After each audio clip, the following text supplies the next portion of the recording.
and welcome to Rune 101. This is the history and origin of the runes. Let me first note that the history and origin of the runes, as well as my later video, What the Runes Are, comes from www.tarahill.com. The history and origin of the runes. What we now know as the runic alphabet seems to have developed from two distinct sources, one magical, one literate. Pre-runic symbols have been found in various Bronze Age rock carvings, primarily in Sweden. Some of these symbols are readily identifiable in the later alphabets, while others represent ideas and concepts which were incorporated into the names of the runes, for an example, sun, horse, etc.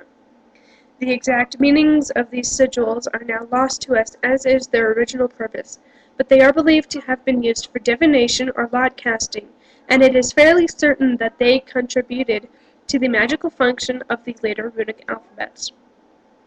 There is some debate over the origin of the alphabet aspect of the runes. Cases have been made for both Latin and Greek derivation, and several scholars are once again arguing in favor of both these theories. However, the strongest evidence still seems to point to a North Italic origin. The parallels between the two alphabets are too close to be ignored, particularly in the forms of the letters, as well as in the variable direction of the writing and certain structural and even symbolic characteristics. This would also explain why so many of the runes resemble Roman letters, since both Italic and Latin scripts are derived from the Etruscan alphabet, itself a branch of the Western Greek family of alphabets.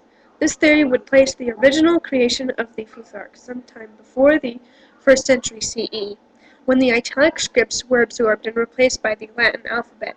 Linguistic and phonetic analysis points to an even earlier inception date, perhaps as far back as 200 BCE. When the northern tribes began integrating the Italic alphabets into their own symbolic system, they gave the letters names relating to all aspects of their secular and religious lives, thus transforming their simple pictographs into a magical alphabet which could be used for talismans, magical inscriptions, and divination. The Elder Futhark. The name Futhark, like the word alphabet, is derived from the first few letters in the runic sequence, which differs considerably from the order of the Latin alphabet and is unique amongst alphabetic scripts. The Futhark originally consisted of 24 letters beginning with F and ending with O, and was used by the northern Germanic tribes of Sweden, Norway, Denmark, and northern Germany.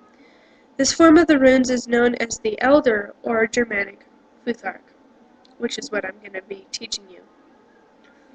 The Anglo-Saxon Futhark, sometime around the 5th century AD, changes occurred in the runes in Frisia. I hope I'm saying that right. This is the area around the northern Netherlands and northwestern Germany. This period coincided with the Anglo-Saxon invasions from this area and the appearance of similar runes in the British Isles. The forms of several of the runes changed notably. The runes for A/O, sleep, C/K, H, J, S, and NG. Also, changes in the language led to between 5 and 9 runes being added to the alphabet to compensate for the extra sounds, and several runes were given different corresponding letters. This alphabet has been known as the Anglo-Saxon Futhark. The Younger Futhark.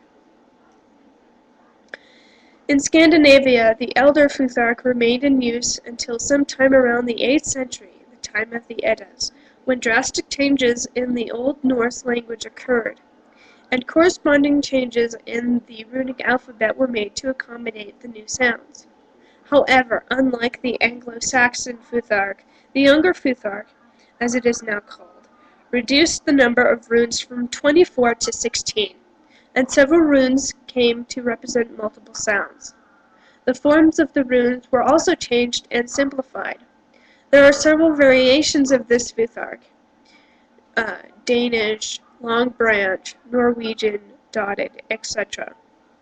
This form of the runic alphabet spread from Denmark north into Sweden and Norway, and was carried into Iceland and Greenland by the Vikings. It is possible that they were also brought to North America with the Vinland expeditions, but so far no authenticated inscriptions have been found.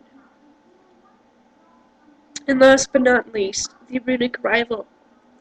The runes, primarily in their younger form, remained in common use until well into the 17th century. Up until this time they were found on everything from coins to coffins, and in some places their use was actually sanctioned by the church. Even the common people knew some simple runic spells, and the runes were frequently consulted on matters of both public and private interest.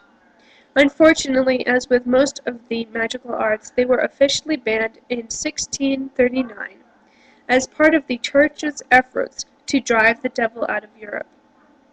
The runic masters were either executed or went underground, and the knowledge of the runes may well have died with them. Some say that the knowledge was passed on in secret, but it is almost impossible to separate ancient traditions from more modern historic philosophies in such cases. Perhaps the darkest period in the history of runic studies was the rival by German scholars connected with the Nazi movement in the 20s and 30s, which began as a legitimate folkloric resurgence, unfortunately became so tainted by Nazi ideology and racism that the research from this period was rendered all but useless to any serious student of runic lore. After the Second World War, the runes fell into disfavor as a result of their association with Nazism, and very little was written about them until the 50s and 60s. It was not until the mid-80s, with the widespread appeal of the New Age movement and the revival of pagan religions, especially the Astarte movement, that the runes regained their popularity as both a divinatory system and a tool for self-awareness. So this concludes my history and origin of the runes. Like I said in later videos, if you already know what the runes are and the history and origin, you can skip these videos and move on to the rune meaning video that I have already up. I hope things are well, and hopefully I will upload another video either tomorrow or over the weekend. Talk to y'all later. Bye.